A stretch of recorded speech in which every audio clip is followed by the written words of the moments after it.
एक नगर में दो भाई राजू और दीपू नगर के एक गैराज में मैकेनिक का काम करते थे। दोनों बहुत मेहनती थे। एक दिन गैराज में काम करते हुए भाई मैं सोच रहा था अगर हम ऐसे ही काम करते रहे तो एक दिन अपना एक गैराज खोल लेंगे और फिर जल्दी ही दूसरा और फिर तीसरा और जल्दी ही हर शहर में अपना एक गैराज होगा। ये कहने के बाद दोनों राजू और दीपू अपना काम बंद करके मुस्कुराते हुए ऊपर की ओर देखते हुए अपने ख्यालों में खो जाते हैं। सपने में राजू और दीपू अपने नए गैराज के उद्घाटन की रिबन काट रहे हैं।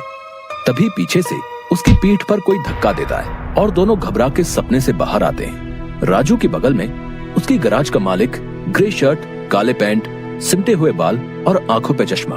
तुम दोनों से एक काम सही से नहीं होता। कल एक गाड़ी तुम लोगों ने बना के दी थी।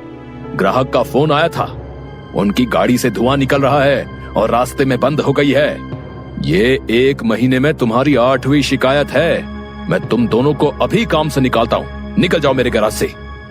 मालिक, पर यह भी तो हो सकता है उसकी गाड़ी खराब हो। हमने तो ठीक से ही काम किया था। खराब गाड़ियों को ठीक करना ही हमारा काम है।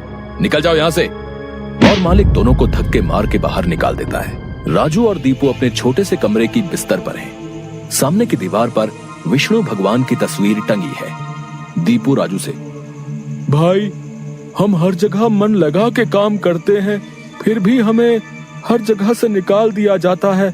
किसी को हमारी कद्र ही नहीं। हाँ भाई, यहाँ किसी को हमारी कद्र नहीं है। चल किसी दूसरी जगह जाते हैं, वहाँ शायद हमारी कीमत हो। भाई पर हम वहाँ करेंगे क्या? याद है माँ कहती थी कि भगवान का नाम लेने से सब मिल जाता है। हाँ चल सामान बांध, अब हम यही करेंगे। भगवान का नाम लेंगे और पैसे कमाएंगे। वो कैसे? अरे हम बाबा बन के लोगों को ज्ञान देंगे और उनसे पैसे लेंगे। वो तो ठीक है, पर हम लोगों को क्या ज्ञान देंगे? अरे वही जो माँ हमें देती थी। तू ज्यादा सवाल मत कर, सामान बांध। हम राजा सूर्यदेव के चंपक नगर जा रहे हैं। चंपक नगर में राजू और दीपू गेरुए धोती और गेरुई शॉल में, कंधे तक बाल, गले में रुद्राक्ष की माला, पैरों में खड़ाऊ, कंधे पे लटकी मटमैली गठरी, कलाइयों में बंधी रुद्राक्ष की माला, एक बड़े बरगद के पेड़ के नीचे बने चबूतरे के सामने। ये राजा सूर्यदेव का चंपक नगर है। हम यहीं से शुरू करेंगे। दीपू सुन, आज से तेरा नाम दीपू नहीं दीपेश्वर है, समझा? और मैं एक सिद्ध योगी।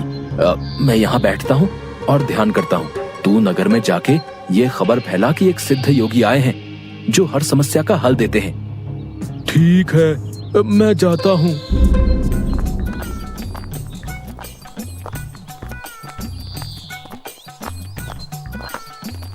भाई हमारे सिद्ध बाबा जी के लिए कुछ दान दो। ये कौन से बाबा हैं और कहाँ हैं? बड़े सिद्ध बाबा हैं, उनके पास हर समस्या का हल है। नगर के बाहर जो बड़ा बरगद का पेड़ है ना, वहाँ ठहरे हुए हैं।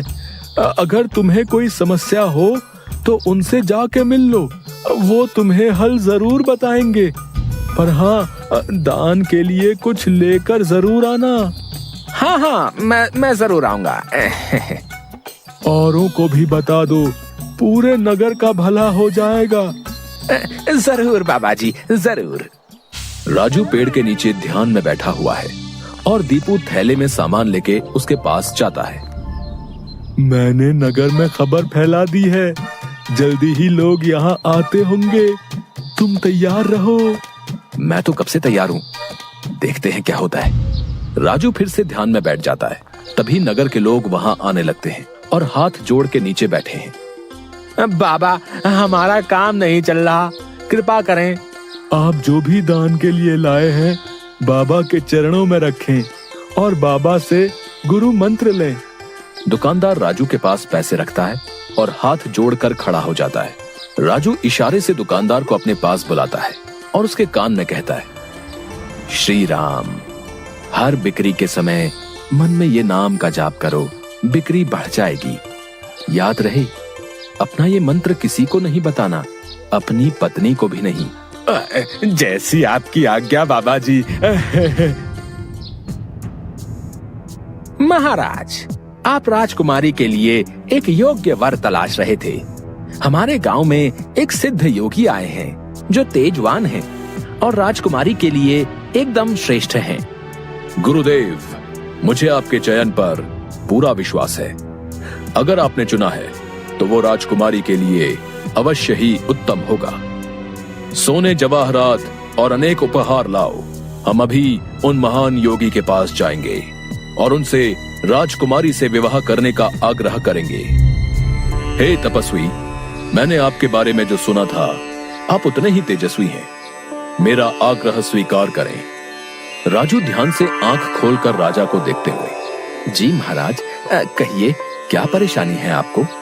मेरी इच्छा है कि आप मेरी पुत्री से विवाह करें और ये उपहार स्वीकार करें। राजू काफी देर तक उपहार में लाए सोने चांदी और अनेक वस्त्र और उपहारों को देखता है, फिर राजा की ओर मुड़ता है। महाराज, मैं तो एक सन्यासी हूँ, मुझे इन सब से क्या लेना? मुझे क्षमा करें, मैं आपकी बात नहीं मान सकता। दीपू चौंकते हुए राजू को देखता है। मैंने जो सुना था, आप उससे भी महान हैं। मुझे क्षमा करें यदि मैंने आपका अनादर किया हो। आप जब तक यहाँ हैं, मैं कोशिश करूंगा आपको कोई दिक्कत ना हो। और राजा सूर्यदेव को प्रणाम करके वापस चले जाते हैं। अरे राजू, ये क्या कर दिया तुमने? इतना अच्छा मौका हाथ से जाने दिया। अरे राज करते हम लोग। राज, तुम्हें ये क्या हो गया है? मैं यही सोच रहा था, लेकिन फिर मैंने सोचा कि इतने दिनों से ईश्वर का नाम लेते लेते इतना तो समझ आ गया है कि ईश्वर के नाम अमृत में ऐसा क्या है जो मीरा सारा राजसी ठाट छोड़कर वैरागन बन गई। क्यों प्रहलाद ने अपने पिता की इतनी यातनाएं सही? मुझे भी राम नाम का धन मिल गया है जिसके आगे इस दुनिया का सारा धन फीका है। मुझे ये सब नहीं पता। हम यहाँ पैसे कमाने आए थे, ना कि साधु बनने। मैं चला, मैं अकेले ही सब संभाल लूंगा। तुम्हें जो ठीक लगे करो, पर अगर किसी मुसीबत में फंस जाओ, पूरी श्रद्धा से ईश्वर का नाम लेना, तुम्हारी मुसीबत दूर हो जाएगी। तुम्हारा दिमाग खराब हो गया है। इतनी आसानी से मुसीबत दूर होती तो सभी खुश होते। राजू बस उसे देखकर मुस्कुराता है और ध्यान में बैठ जाता है। दीपू अपनी पोटली उठा के गांव में चल देता है। क्यों भाई, कैसा चल रहा है? हाँ भाई, सब बढ़िया है और अब घर में सुख शांति भी है। ये भी बेवकूफ बन गया। राजू है तो चालाक। उसने ऐसी युक्ति की कि कोई उस पर सवाल नहीं उठा सकता। कुछ राशन दान करो। जरूर। दुकानदार राजू के थैले में चावल डालने जाता है। तभी दीपू, ये क्या दे रहे हो? इतनी मिठाइयाँ और मेवे तुम्हारी दुकान में है और तुम ये कच्चे चावल दे रहे हो? इनमें से कुछ दो।